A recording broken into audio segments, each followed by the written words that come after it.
The Chinese artificial intelligence. The Chinese AI race. If there's a race for global domination in artificial intelligence, China is not behind.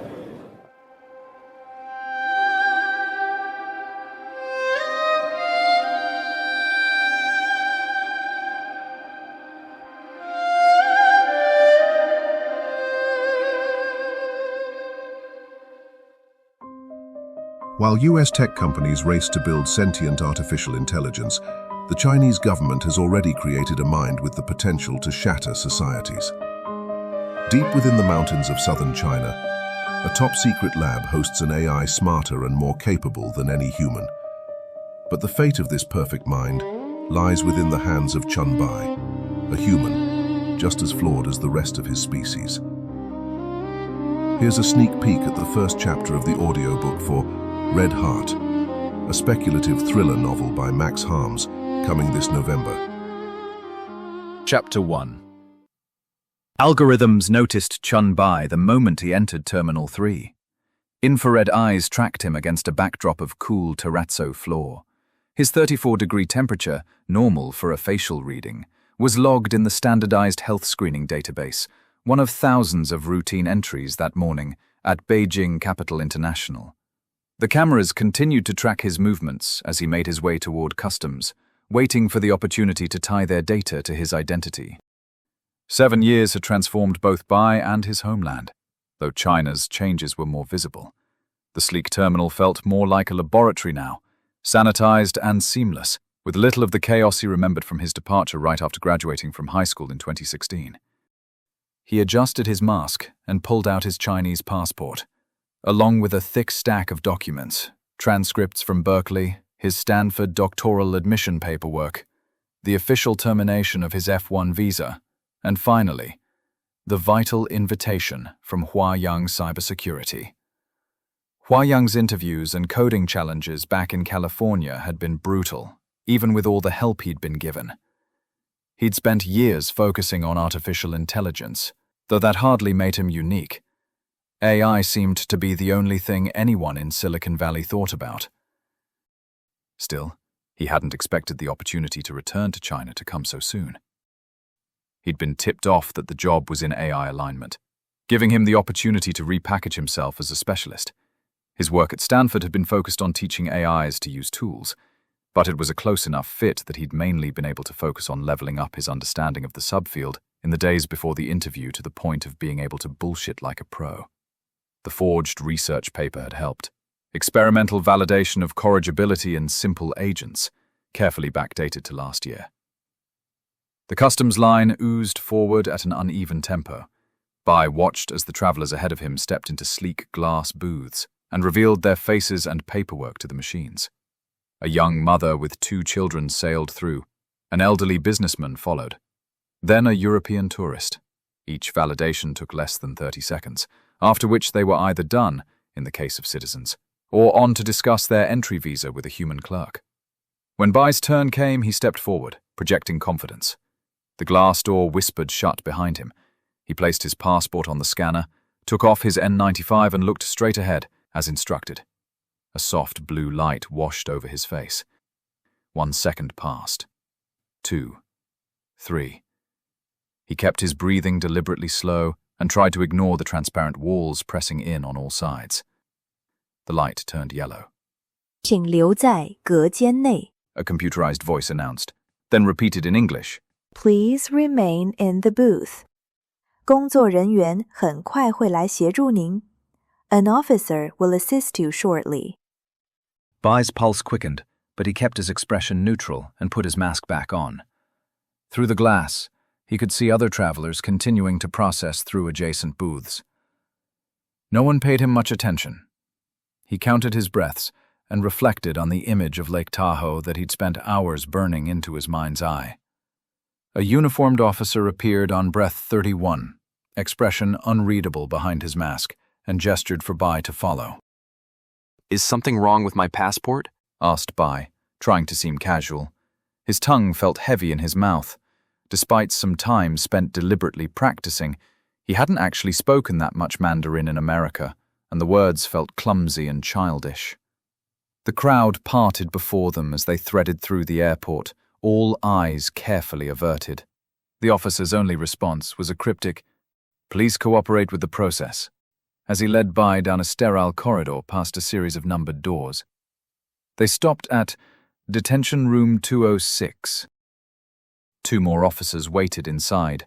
One sat behind a metal desk, examining a tablet. Another stood in the corner of the hard, featureless walls. All of them were men, each with an identical mask and dark blue uniform.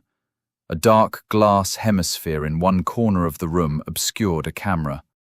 "Phone," the seated officer demanded in a gruff voice, holding out his hand. Bai surrendered it without hesitation. The device disappeared into a black Faraday bag. "Remove your shoes, belt, and jacket," the officer behind him instructed. "Empty your pockets completely." As Bai complied, his possessions were carefully searched, one by one. The third officer, who had been standing, approached with a handheld scanner, running it methodically over every inch of Bai's body, paying special attention to the seams of his clothing. "Arms out!" The pat-down was thorough and impersonal. Bai fixed his gaze on a spot on the wall, steadying his breathing. The man's hands moved efficiently across his whole body, checking hair, mask, collar, waistband, inner thighs, and ankles. "Hand!" The officer was given a small digital scanner by one of the other guards. He pressed each of Bai's fingers against the glass surface. Press, hold, release. Right hand first, then left, finishing with both thumbs. The device beeped softly with each capture. "Sit! You may put your shoes back on." The metal chair was cold enough to bite through his thin dress shirt. Bai placed his hands palm down on his thighs, carefully visible. The seated officer scrolled through his tablet, probably examining documents or some kind of database file, while the other 2 maintained their positions, hovering around him, watching silently. The only sound was the soft whir of the ventilation system and the rustle of fabric. One of the men coughed. Please, can you tell me what this is about? Asked Bai. "Standard procedure," said the man across the desk, his voice flat and featureless. "Random selection." He made a note on his tablet. "Don't worry." Bai was beginning to feel that the words "don't worry" actually meant the opposite. Still, there was nothing he could do. He imagined the lake. After a few more awkward minutes, the same guard said, "Wait here." Standing up, he and the other guards left Bai alone with his thoughts. Bai tried to simply meditate the time away. In and out, he began with his breathing. As his attention drifted, he brought it back to the clean, blue waters in his mind. The room was distractingly tight, a tiny prison. He ignored it, and went over the situation in his mind, contemplating it like a puzzle. Inhale. Exhale. Amorphous minutes dripped by. He had no phone. He had no watch. Eventually he stood up and began to pace, measuring the room in deliberate steps. 8 paces long, 6 wide. There was more than enough space. Nothing to fear. The walls were very strong. The ventilation system hummed at a single, unwavering pitch, the kind of sound that burrowed into your skull after enough exposure. Bai wondered if it was intentional. Bai forced himself to sit again, this time facing the door.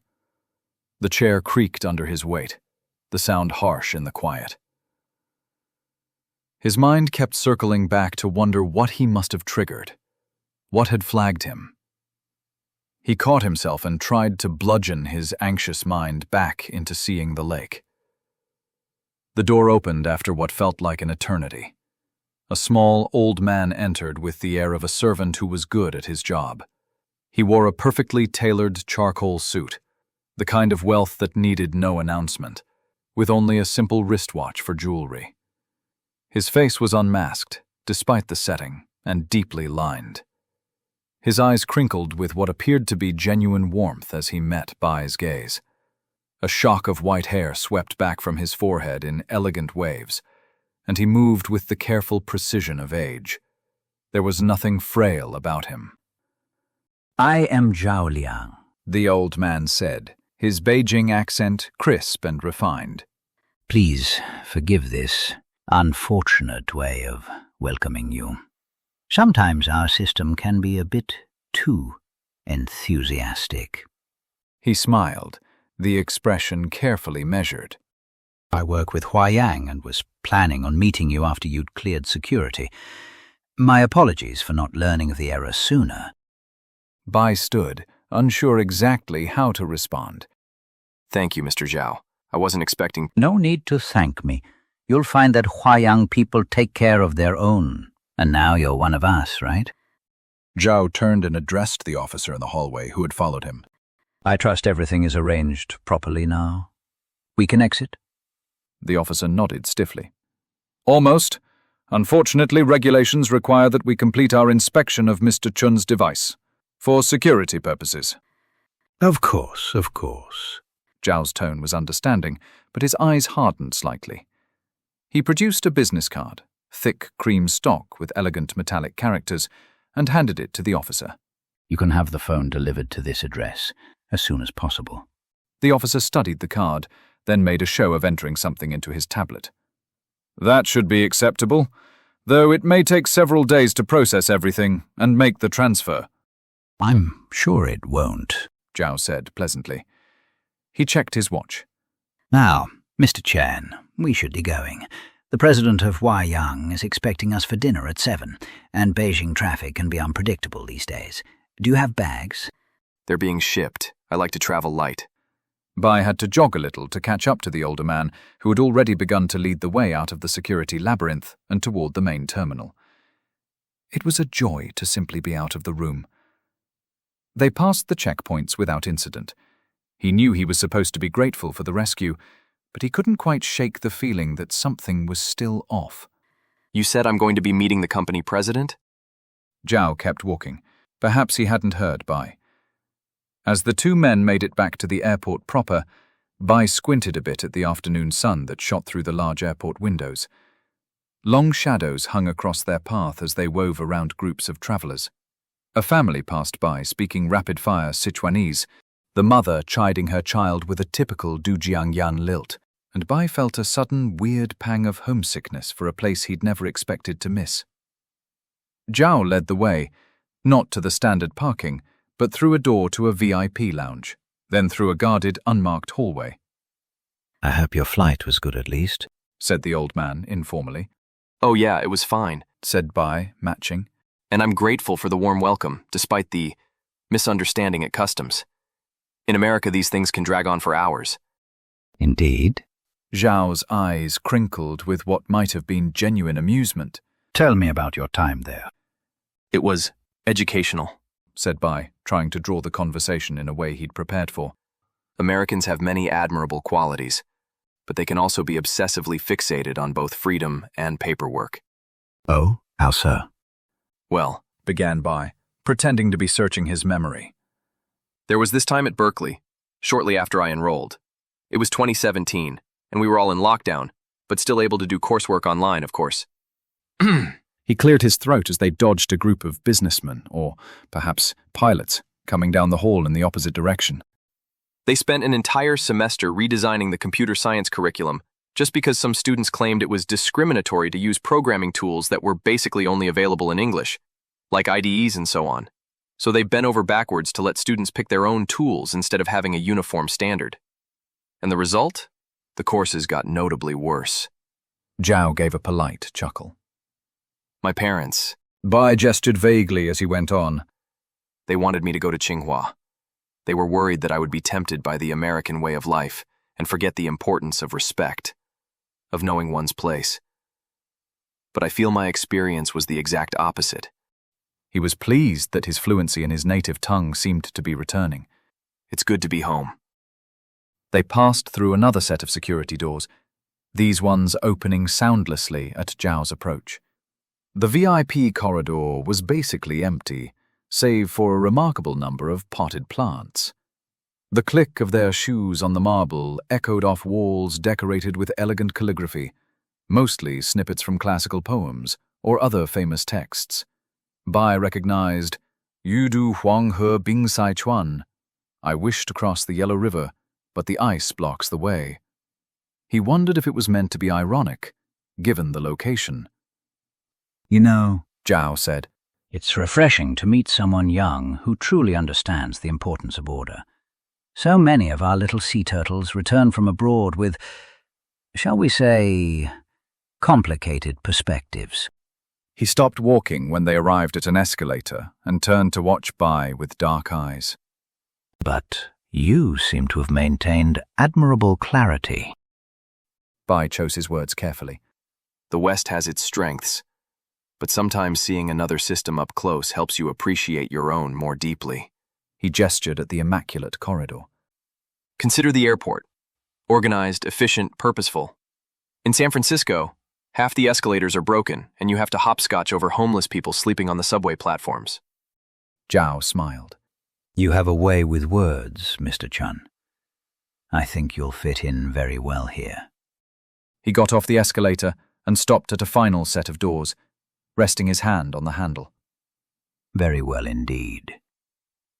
The final set of security doors opened onto a covered departure zone, a private portico with brushed steel columns and a graceful curved roof. A single black Hongqi H9 waited, its paint reflecting the late afternoon sun like liquid obsidian. Bai flinched a little when he saw the Jing A 80086 on the big sedan's black license plate. There was no way in hell this car was taking him to see the president of a minor cybersecurity firm. Two men flanked the vehicle. One was a broad-shouldered giant with a military-straight posture. The other wore sunglasses and was smaller, but somehow just as imposing. Both wore identical dark suits and wireless earpieces. Their faces carried that particular blank expression that took years of training to perfect. Bai's smile faltered. I mean no offense, but are these gentlemen also employees of Huayang? Relax, Mr. Chen. Zhao's hand settled on his shoulder, gentle but firm. The car is waiting. The broader man opened the rear door. The interior was black leather, immaculate. Bai's pulse quickened. The privacy partition was already raised. Please, commanded Zhao, gesturing to the open door. His smile remained perfectly pleasant. After you. Bai hesitated for only a split second before stepping into the car. The plush leather seat seemed to envelop him as he settled in. Zhao slid in beside him, and the door closed with a soft thud, sealing them in a cocoon of silence. The muscle got into the front of the vehicle, separated by the tinted partition. In moments, they were on the road. Bai loosened his tie slightly and ignored the urge to crack open his window. He took off his mask and tucked it into his jacket pocket. It was a relief to have that freedom, at least. The Hongqi glided through Beijing's late afternoon traffic, its diplomatic plates parting the sea of cars like a blade. Bai kept his face neutral as he tracked their route, east on the airport expressway, then south into the Chaoyang district, where steel and glass towers loomed. Neither man spoke as they passed the iconic twisted arch of the CCTV headquarters. Through tinted windows, Bai watched delivery riders on electric bicycles weave through traffic and did his best to muffle intrusive thoughts about crying out for help. At least he had a rough sense of where they were. His plan had been simple. Land, clear customs, check into the hotel. Instead, he was being unexpectedly swept into the heart of a city that felt both familiar and foreign, each landmark reinforcing just how real it was. So much preparation, and Beijing's sheer vitality still managed to catch him off guard, making him feel like a ghost. The sensation carried an unexpected sting that he filed away for later reflection. He needed to focus. They turned onto a quiet street where 100-year-old scholar trees cast deep shadows over walls that had sheltered ministers and marshals since antiquity. The neighborhood had a kind of emptiness that came with accumulated power, the hollow quiet of spaces where the chaos of the world could be kept at arm's length. At last, the car stopped before a traditional Si-He-Yuan compound, its wooden gates weathered to a distinguished grey. No marks identified it beyond a small brass number and an elaborate security system woven into the ancient walls. "Welcome to my home," said Zhao. The muscle-bound guard got out and moved to open Zhao's door for him. Bai felt the satisfaction of the pieces snapping into place. His hunch had been right. Still, better to seem the fool. You're the president of Huayang. Zhao paused halfway out of the car, turning back to study Bai with patient interest. The smile no longer seemed to reach the older man's eyes. "Among other things." Bai's door swung open as the driver with the sunglasses opened it and watched him climb out and into the open air. He had a perverse impulse to run, but something told him he wouldn't even make it 10 meters. Instead, Bai quickly circled the car and followed Mr. Zhao through an ornate wooden gate sporting carved dragons and clouds that had been worn smooth over the centuries. The courtyard beyond was immaculate. Ancient stones swept clean, carefully pruned plants arranged with mathematical precision. A small fountain trickled somewhere unseen. The two men who had accompanied them disappeared like smoke, though Bai had no doubt they remained close. Do you meet all your new hires? I mean, I know I'm joining on in an unusually senior capacity, given my age and experience, but it still seems... Hearing himself, Bai pivoted to save what little face he had left. I'm sorry, Chief. I should say that I'm very honored that you've taken the time to meet with me. I have been out of touch for a long time. I hope you can forgive me. He did his best to look ashamed. "You were a child when you left," Zhao said, after Bai looked up into the man's eyes. The senior's words were familiar, but his expression was now hard and cold. "I understand your ignorance of certain customs. In China, everything is very tight. Co-workers are like family, especially when security is paramount." He led the way toward his mansion. "I like to know my family. For example, if my brother has a gambling problem, I need to know this." Bai swallowed. Of course, that makes perfect sense. "When I visited your parents, they said you were a good child and loyal to China. You have a good pedigree." Zhao paused to study the low-hanging branch of a beautiful ginkgo, its fan-shaped leaves beginning to turn a pale gold in the October air. "But I hope to see this with my own eyes." Bai forced a small laugh. You talked to my parents? In the back of his mind, he noticed that he was dissociating from the stress. Zhao turned to him, openly seeking clues to deception as he raked Bai with his gaze. "I have done a great deal of research on you. But infection spreads through the smallest of cracks. We cannot be too careful. Don't you agree?" Mr. Zhao, I apologize again for my nervousness. I wasn't expecting such thorough vetting. It almost feels like an interrogation. No. Zhao's voice sounded almost pitying. This is just a friendly chat. The men and women whom I interrogate do not have the privilege of visiting my home during the experience. He continued on, toward the looming structure. It is lucky for them if they have the privilege of visiting a window. Bai let just enough of his fear out to touch his face. He needed to seem intimidated and anxious, but not in a full-blown panic. He'd had hundreds of sessions preparing for situations exactly like this. He remembered the lake. He remembered why he was here. A cold strength pushed him on, into the lion's den. The CIA had placed him here for good reason. He had to find out how deeply the communists' investment in their new AI project went.